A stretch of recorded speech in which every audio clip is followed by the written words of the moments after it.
Construction on Step 1 of the second phase of the Leeds Flood Alleviation Scheme began in January 2020. The first element of work has involved installing flood walls along the River Aire corridor between Wellington Bridge and Viaduct Road. They are located about 8 metres from the river edge and will help protect nearby properties and businesses from rising river levels.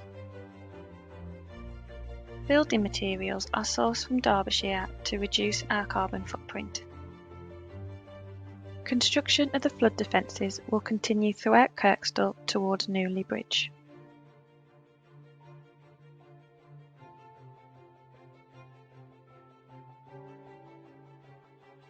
Alongside up to 2 million trees which will be planted across the catchment to further reduce flood risk.